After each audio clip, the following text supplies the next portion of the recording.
반갑습니다. 이제 시청자 여러분, 부동산 주치 김재경 소장입니다.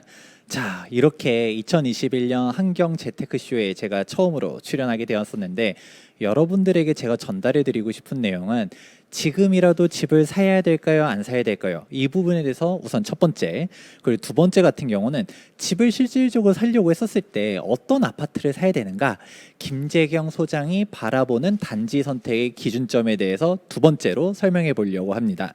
자, 그러면 본격적으로 하나씩 들어가 보도록 하겠습니다.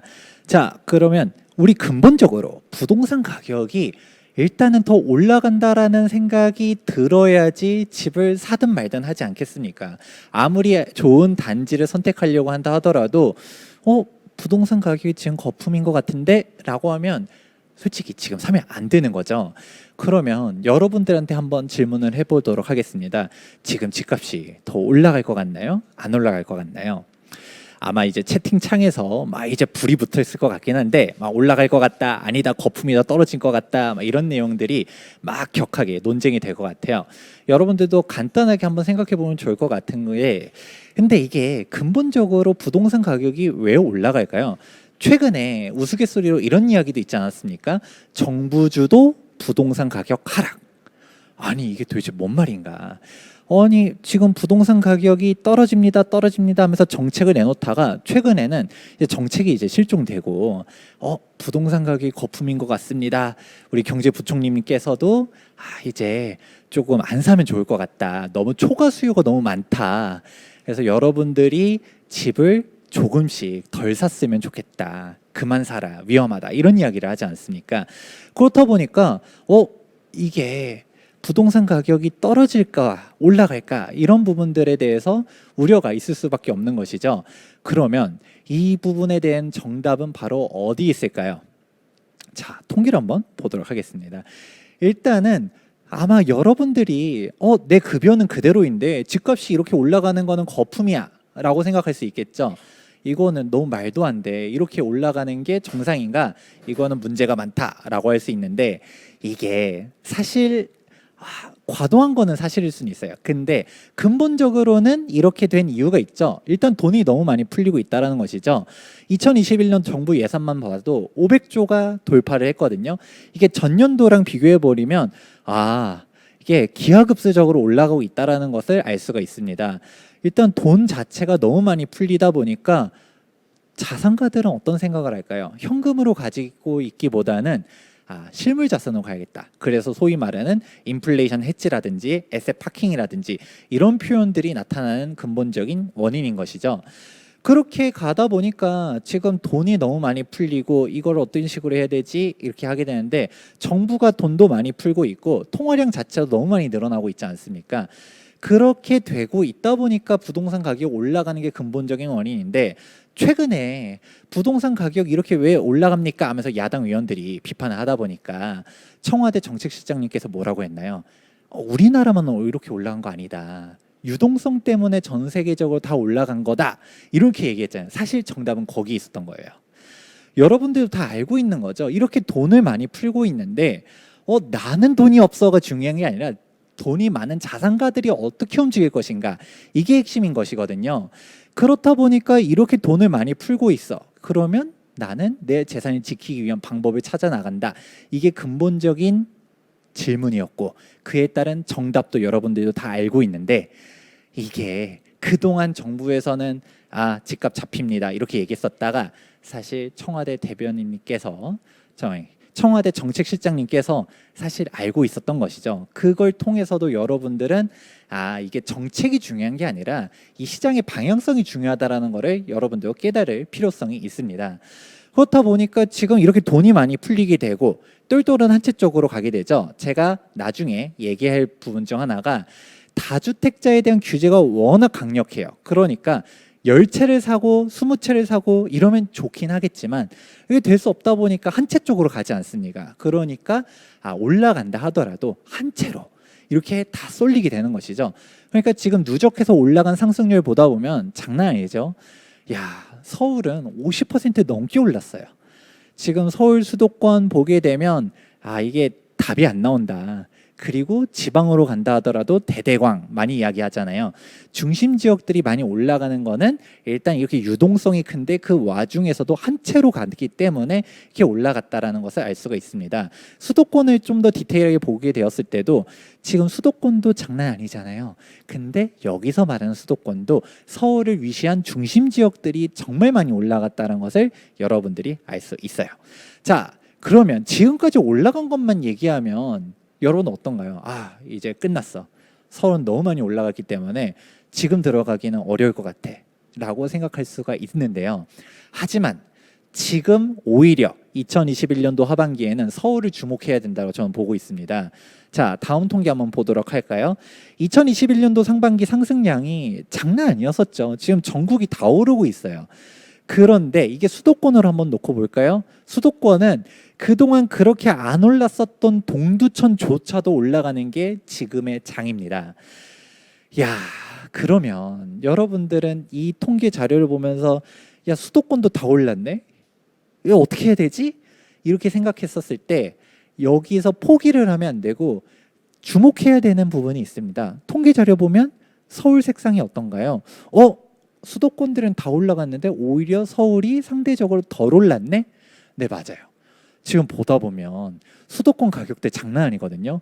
뭐 경기도 뭐 특정 지역 얘기하면 좀 그럴 수 있으니까 우리 어디도 20억이 넘었다더라, 어디도 16억이 넘었다더라, 어디도 막 지금 뭐 가격대들이 다 돌파를 하고 이런 얘기를 들어보니까 서울이 생각보다 싼 것 같다라는 생각들이 들 수 있다라는 것이죠. 우리가 서울이라고 했을 때 강남만 서울인가요? 예를 들어서 뭐 어디 특정 지역 같은 경우는 GTX 호재가 발표되면서 가격대들이 막 16억도 넘어오고 그랬거든요. 그러니까 어떻게 되나요? 당장 GTX 호재의 정중앙이 어딘가요? 우리 청량리가 GTX B노선, C노선 더블로 교체하잖아요. 이 동대문구 신축 아파트도 아직 15억이 있어요. 15억 싼 것 같아 라는 생각이 들게 되고요.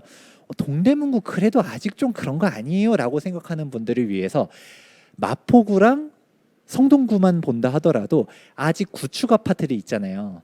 구축 아파트들 13억 선에서도 찾아보면 있고요. 그러고 우리가 신축 혹은 준신축 아파트들 놓고 보았었을 때 이게 물론 동호수가 조금 떨어지는 물건이긴 하지만 그래도 아직 잘 찾아보면 17억 선에서도 찾아볼 수가 있습니다. 야, 그러면 서울이 오히려 싼 거 아니야? 여기서 말하는 서울이 노도관 금관구 이런 서울이 아니라 지금 마용성, 그래도 용산이 좀 넘사벽인 것 같고 마포랑 성동구만 한다 하더라도 지금 경기도 어지간한 데들보다도 상대적으로 싼 것 같은 지역들이 존재한다는 게 지금 시장이라는 것이죠. 그러면 여러분들은 어떤 식으로 주목해야 될까요? 서울의 타이밍이 다시 온다.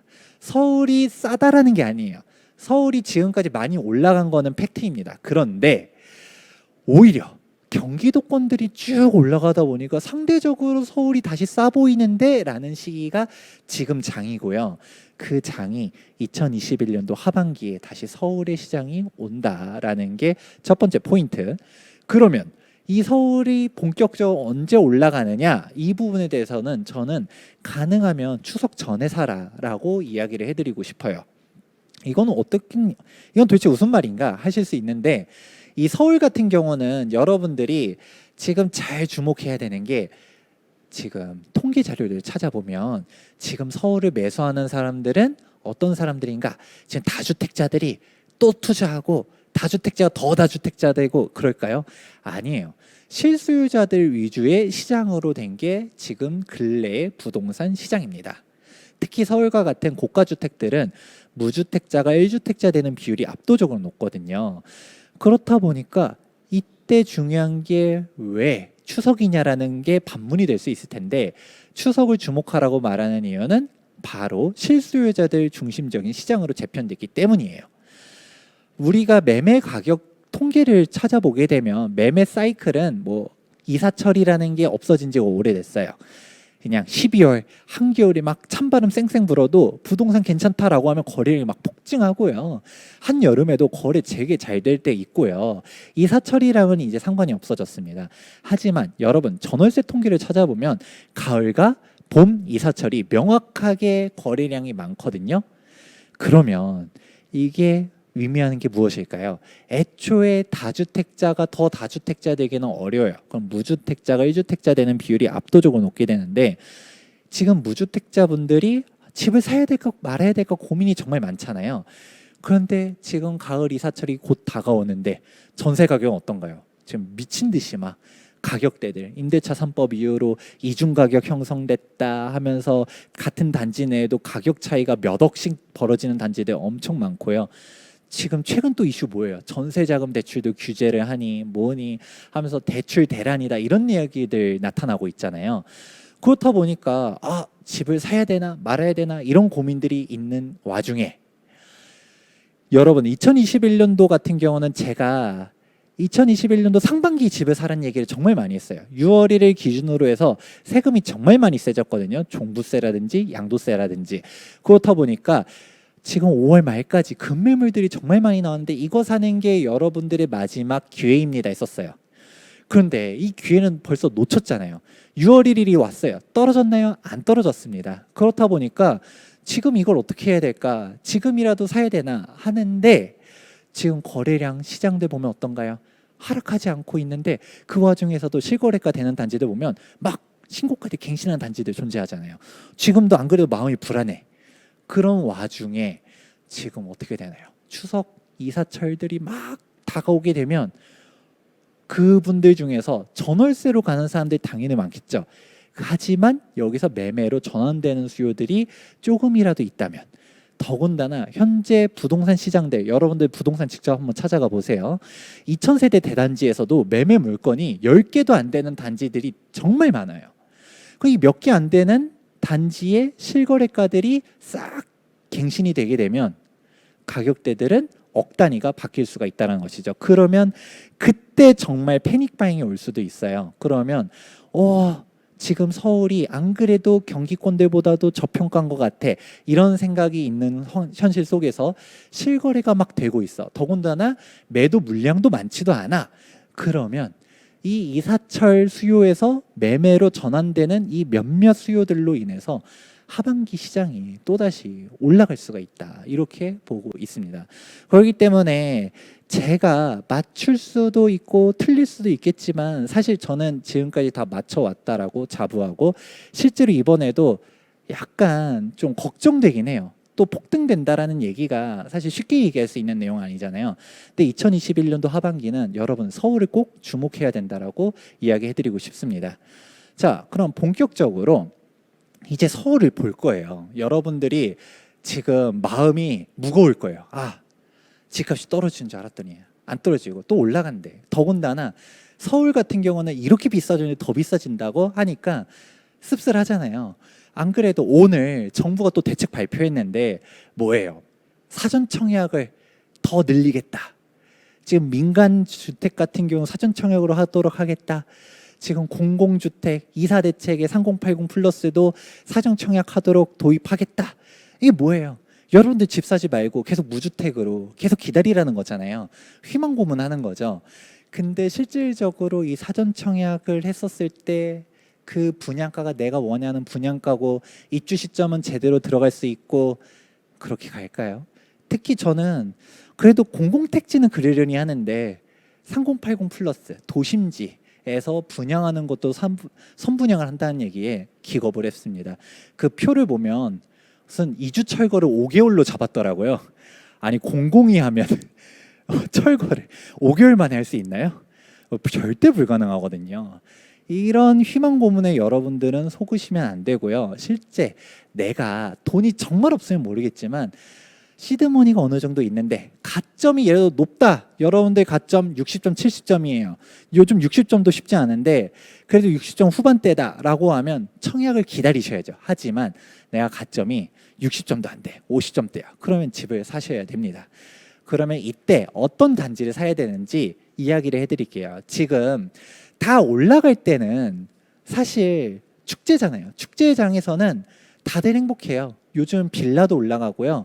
지금 오피스텔들도 막 꿈틀꿈틀하고 있고요. 다 좋아요. 지금 지방이고 뭐고 안 올라가는 데들 찾기가 더 어려워요. 하지만 여러분들이 단타를 할 게 아니라 아무래도 2년, 3년, 4년, 5년 이렇게 좀 더 중장기적으로 바라볼 거면 이때 잘 선택하셔야 되죠. 그런 얘기도 있잖아요. 빌라가 올라가면 정말 끝물이다. 이런 얘기도 있는데 이때 진짜 내가 소액이에요. 가지고 있는 돈이 1억도 안 돼요. 몇 천만 원을 투자하려고 하면 빌라 투자도 저는 나쁘지 않다라고 합니다. 수익률적으로 보면 3천만 원 투자했는데 3천만 원 벌었어. 수익률 100%잖아요. 하지만 자산이 어느 정도 있다라고 하면 아파트로 가야 되는데 이때 아파트도 똑같은 아파트가 아니죠. 그러면 김재경 소장이 바라보는 아파트 단지들 선택 어떻게 해야 되는지 하나씩 설명해 보도록 하겠습니다. 우선 시간 관계상 세금 부분들은 간략하게 생략할 거예요. 일단 한번 보기만 할까요? 취득세 다주택자라고 하면 어떻게 되나요? 2주택자는 8.4, 3주택자면 12.4%고요. 종부세 다주택자라고 하면 장난 아니죠. 지금 내가 아파트 한 채 있는데 지방에 혹은 시골에 농가주택 하나만 있다 하더라도 그 농가주택도 종부세 계산할 때 주택세에 다 들어간다는 거 아시죠? 공시가격 1억 이하라는 거는 취득세만 피하는 거지 종부세는 답이 없거든요. 그렇기 때문에 여러분들 그냥 묻지마시 다주택자 되면 안 된다. 제가 항상 강조드리고요. 소득세도 대비하셔야 되죠. 다주택자라고 하면 지금 3주택자부터는 전세에 대한 간주임대료도 납부해야 되고요. 그렇게 다 버텼는데 양도소득세도 어떻게 되나요? 다주택자 중과세율 빵빵 터져 나가면 지금 최고세율 몇 퍼센트일까요? 양도세 최고세율이 45%, 3주택자 중과하면 75%, 여기 지방세 10% 더하면 82.5%. 토 나오죠. 그러니까 살 때 세금, 보유할 때 세금, 팔 때 세금, 차 떼고 포 떼고 하면 남는 게 없다라는 겁니다. 그래서 다주택자가 되고 싶은 여러분들 같은 경우는 사실 똘똘한 한 채로 가라는 이야기가 괜히 나오는 게 아니고요. 그냥 핵심적으로 가려고 하면 그냥 잘 모르겠으면 한 채로, 그러고 두 채 이상으로 가고 싶으면 세금 세팅을 하면서 가라는 얘기를 정말 많이 강조드립니다. 묻지 마시고 여러 채 되면 그냥 여러분의 강제 애국자행이 되는 겁니다. 정부가 세수 확보가 요즘 장난 아니거든요. 다 여러분들의 힘으로 가고 있습니다. 그러기 싫다라고 하면 당연히 1주택으로 가셔야 되고요. 여기서 1주택자 같은 경우도 저는 항상 강조드리는 게 실거주를 해서 비과세 세팅을 한 얘기를 정말 많이 합니다. 왜냐하면 아무리 중과세율이 안 붙는다 한다 하더라도 일반 세율도 만만치 않거든요. 양도차익이 3억이면 한 1억이 세금이고요. 5억이면 2억이 세금이고요. 양도차익이 10억이다 라고 하면 4억 3천 정도가 세금으로 나와요. 그러면 이게 아니 뭐 그렇게 벌었었으면 세금 낼 수도 있지 라고 할 수도 있지만 내가 막상 세금 1억 2억 내려고 하면 숨 막히거든요. 야, 정부가 해준 게 뭐가 있는데. 지금 공동투자자가 되는 거죠, 정부가. 근데 그 공동투자자는 손실 났을 때는 모른 척해요. 그럼 여러분들만 피 보는 거거든요. 그럼 여러분들 당연히 비과세 혜택을 꼭 챙겨야 되는 거죠. 그러니까 비과세 플랜들을 잊지 말아라 이야기를 해드리는데, 여기서 중요한 거는 이렇게 세금 규제가 심한데 어떤 식으로 가야 되느냐. 제가 세금 얘기는 딱 한 가지만 팁을 알려드릴게요. 지금 가장 중요한 거는 자녀한테 집을 사주는 게 정말 꿀팁이에요. 내가 세금을 잘 모르겠다라고 하면 아이들한테 사주는 거죠. 내가 다주택자 되면 아까 보여드렸죠? 취득세, 종부세, 양도세, 소득세 다 답이 없어요. 그러면 자녀한테 사주면 어떻게 피해갈 수 있느냐? 일단 첫 번째, 종부세는 인별과세가 원칙이죠. 이 인별과세라는 게 자녀가 미성년자라 해도 상관이 없어요.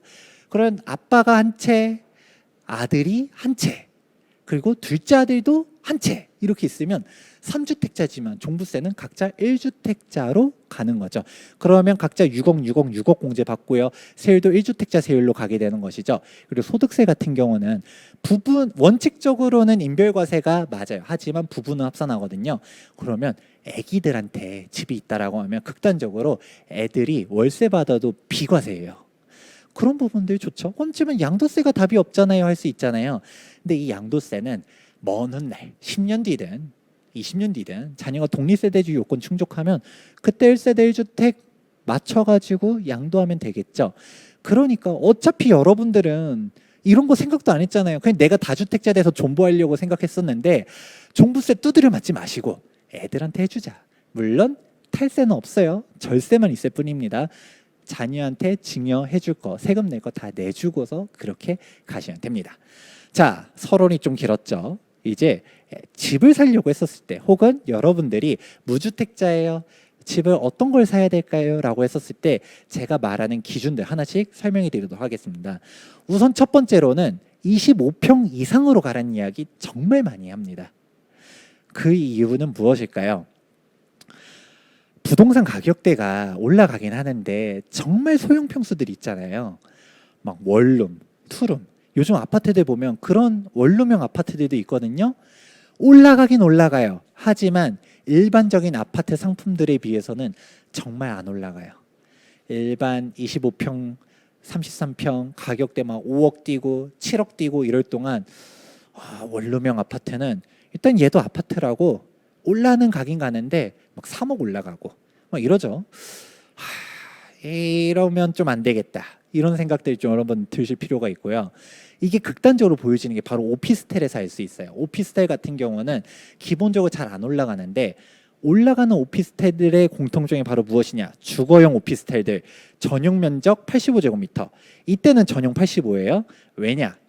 오피스텔들은 서비스 면적들이 없다 보니까 85제곱미터가 아파트로 따졌을 때 25평 정도 되거든요. 그렇게 방 3개, 화장실 2개 이 정도 되어야지 내가 애도 낳고 보다 범용적으로 갈 수 있다 보니까 오피스텔 하면 사람들이 쳐다도 안 보지만 얘네들은 아파트만큼은 아니래도 아파트에 준하게 잘 올라가는 게 바로 면적 기준입니다.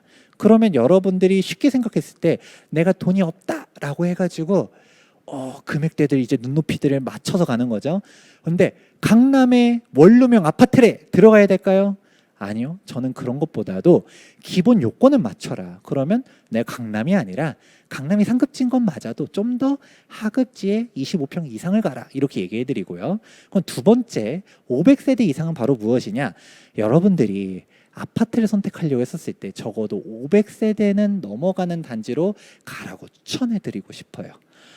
왜냐하면 이 500세대라는 게 어느 정도 대단지를 형성하는 게 좋죠. 여러분들 1000세대 이상을 가야 됩니다. 2000세대 이상 가야 됩니다. 이런 얘기들 많이 들었잖아요.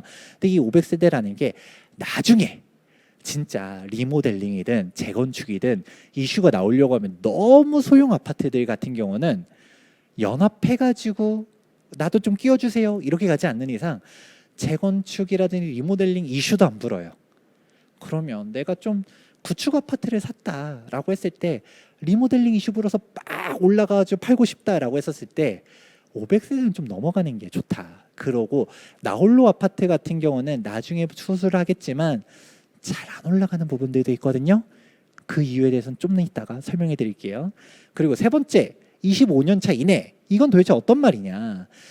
일단은 여러분들이 재건축이라든지 리모델링에 대한 공부가 잘 돼 있어요. 그러면 하셔도 돼요. 하지만 잘 모르겠다라고 하면 25년 차 이내로 가라는 이야기 많이 합니다. 보다 정확하게는 리모델링이라든지 재건축 이슈가 현재 안 붙어 있는 단지가라는 이야기예요. 리모델링이나 재건축 이슈가 있다라고 하면 이미 벌써 프리미엄이 2억, 3억 붙어 있죠. 그런 단지들을 가기보다도 아예 이슈가 없는 데를 사요. 그러다가 5년이 지나가네? 우리 단지도 리모델링 하겠대, 재건축하겠대. 그러면 가격대가 2, 3억이 막 올라가죠. 그렇게 파는 게 훨씬 수월하다는 거죠. 지금 리모델링 재건축에 대한 규제들이 사실 쉽지 않거든요. 그럼 이 부분을 내가 명확하게 인지하고 검토해서 가면 상관없지만 잘 모르고서 묻지마식 투자할 바에는 차라리 아무 이슈 없는 오히려 오래된 아파트들이 구축 아파트 샀는데 이슈 없는 걸 사는 게 오히려 싸게 살 수 있거든요. 저평가된 단지를 찾을 수 있는 팁이기도 합니다. 그리고 맨 마지막으로 주변의 대단지 연결성을 저는 정말 강조합니다. 설령 나홀로 아파트라 하더라도 이게 주변에 대단지랑 붙어 있으면 그나마 괜찮아요. 이런 부분들을 보면서 단지를 선택하는 게 좋다라고 해드리고 싶거든요. 이 부분은 나홀로 아파트 설명하면서 같이 설명해 드릴게요. 바로 무엇이냐? 나홀로 아파트 왜 잘 안 올라갈까요? 생각해 본 적 있을까요? 커뮤니티가 없어서? 그럴까? 아니면 세대수가 작다라는 그런 선입관들 때문에? 정답은 물론 정답이라고 할 수는 없지만 제가 생각했을 때 나홀로 아파트가 잘 안 올라가는 이유는 실거래가가 잘 안 찍혀서예요. 여러분들이 부동산 매매 거래할 때 실거래가를 정말 신성시하잖아요. 내가 지금 10억에 살려고 했는데 실거래가를 이미 10억 5천에 찍혀 있는 게 있어. 그러면 어떤가요? 안심되잖아요. 동호수가 조금 걔보단 떨어진 건 같아도 그래도 15, 5천에도 누군가가 샀어. 걔는 로얄동 로얄층이야. 나는 약간 좀 동호수가 떨어져도 10억이면 괜찮은 것 같아 라고 생각하는데, 반대로 지금 실거래가가 지금 9억에 했는데 9억이 마지막이야. 내가 10억에 살려고 해요. 불안하잖아요. 내가 신고가를 갱신하는 것 같아. 그러면 여러분은 어떻게 생각할까요? 쎄한데. 그렇죠. 근데 이게 대단지면 거래량이 많지 않아도 계속적으로 실거래가들을 받쳐주다 보니까 평균치들을 산정하기가 좋고 여러분들이 매도할 때도 좋고 살 때도 안심되고 이렇죠. 근데 나홀로 아파트 같은 경우는 세대수가 얼마 안 되잖아요. 그럼 어떻게 될까요? 내가 살 때는 저평가인 것 같아서 샀어요. 주변 아파트 가격대들이 다 10억이야. 근데 얘는 6억이래. 아무리 나홀로라 해도 괜찮은 것 같은데 해서 샀어. 근데 이제 그 10억짜리 아파트가 다 15억이 됐네요. 나는 6억에 샀잖아요. 다 5억씩 올라갔으니까 나는 11억에 팔아야지 했었을 때 11억에 팔릴까요? 그동안 실거래가가 없었어. 그러면 매수자 입장에서는 야, 그거는 싼 이유가 있는 거야. 그 가격에 나는 안 사라고 하면 팔려고 할 때 잘 안 팔린다라는 문제점이 있게 됩니다. 그나마 장이 좋을 때는 이거 저평가다 하면서 올라가게 되고, 지금 나홀로 아파트들이 그동안 막 멸시 받다가 괜찮거든요, 장들이. 근데 장이 좋을 때는 올라가지만 장이 꺾였을 때는 어떻게 될까요? 내가 팔려고 하면 팔 수가 있을까요? 그런 문제점이 존재합니다. 그러면 이걸 어떻게 봐야 되느냐? 내가 나홀로 아파트가 신축이다 구축이다 이게 중요한 게 아니에요. 대단지랑 붙어 있으면 우리가 그동안 역사적으로 가격 텀이 있잖아요. 부동산 사장님 갔더니 이 A 단지랑 우리 아파트 단지랑 그동안 항상 5억씩 가격 차이가 났었어요 라고 하면 그럼 5억 차이가 벌어지면 우리도 쫓아가겠구나. 매수하는 사람들 입장에서도 바로 옆 단지랑 조금 생활권도 괜찮고 그런데 여기 괜찮겠다 생각할 수 있는데, 나홀로 아파트인데 주변이 다 빌라야. 그러면 사람들이 쟤 올라간 거는 쟤 올라간 거고 얘는 아니고 이렇게 말할 수 있기 때문에 나홀로 아파트는 꼭 사겠다라고 하면 주변에 대단지가 있는지 이런 거 생각해 보라고 하고 싶습니다. 자, 그러면 여기서 이렇게만 끝내면 분명 사람들이 뭐라 할 거예요. 지금 재건축 단지들도 좀 얘기를 해주세요. 25년 차 이내로만 얘기하면 나도 지금 재건축 호지를 받고 싶은데, 이거에 대해서도 제가 짤막하게 설명해 드리도록 하겠습니다. 재건축이 최근에 대목 규제가 하나 풀렸어요. 바로 무엇이냐? 2년 실거주 요건이 2021년도 7월 12일에 국회 국토교통위원회에서 백지화가 결정이 되었거든요. 그렇다 보니까 재건축 조합 설립을 위한 대목 규제가 사라졌잖아요. 지금 난리도 아니거든요. 30년 차 넘어간 아파트 단지들 우리 이제 조합 설립 되냐 하면서 문의도 많고 가격대들도 실제로 오르고 그러고 있습니다. 그런데 제가 여러분들한테 기준점 하나 알려드릴게요. 안전진단을 통과하기가 솔직히 어려워요. 이 안전진단에 대한 규제들은 계속적으로 강화되어 왔었고요. 도정법 13조를 보게 되면 2차 안전진단만 가면 다 떨어지는 이유가 여기 있어요. 한국건설기술연구원, 국토안전관리원 이 두 곳밖에 없다 보니까 입김이 워낙 강하죠. 그렇다 보니까 정말 갔다 하면 다 떨어지는 이유가 얘네들 요건들이 막 다 칼질하는 거죠. 근데 이 단체들도 항변은 해요. 이거 내가 잘해주고 싶어도 가중치가 이렇게 세서 어렵다. 근데 이 가중치가 사실 이전 가중치랑 비교해 보면 어떤가요? 지금 구조 안정성에 대한 부분은 미친 듯이 올려놨잖아요. 그전에 20%였어. 그전엔 주거 환경은 40%였어. 주거 환경 칼질하고 구조 안정성 높이고. 그러니까 지금 안전진단 가면 다 떨어지는 이유가 여기 있던 거죠. 그러면 여러분들이 여기서 신세 한탄만 하면 안 돼요. 지금 이런 부분들이 개선되려면 도정법은 국회에서 바꿔야 되고요. 지금 이 안전진단 가중치는 국토교통부 고시다 보니까 국토교통부에서 바꿔야 돼요. 근데 바꿀까요? 쉽지 않겠죠. 그럼 정권이 바뀌어야 되겠죠. 그럼 다음 정권을 봐야 되는데 여기서 논리 구조가 하나 성립할 수 있는 게 딱 하나 있습니다.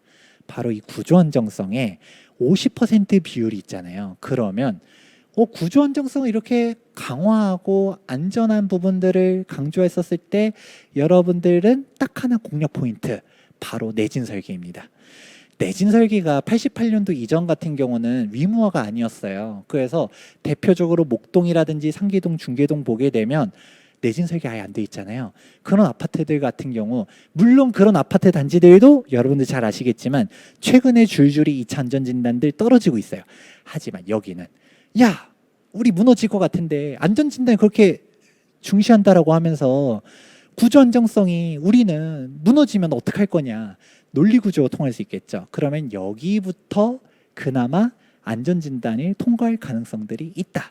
그러면 여러분들이 30년 차 넘어가는 구축 아파트들 투자하려고 했었을 때 모든 구축이 오케이냐, 그런 건 아니고 이 내진 설계 여부까지도 확인해 보시면 좋을 것 같습니다.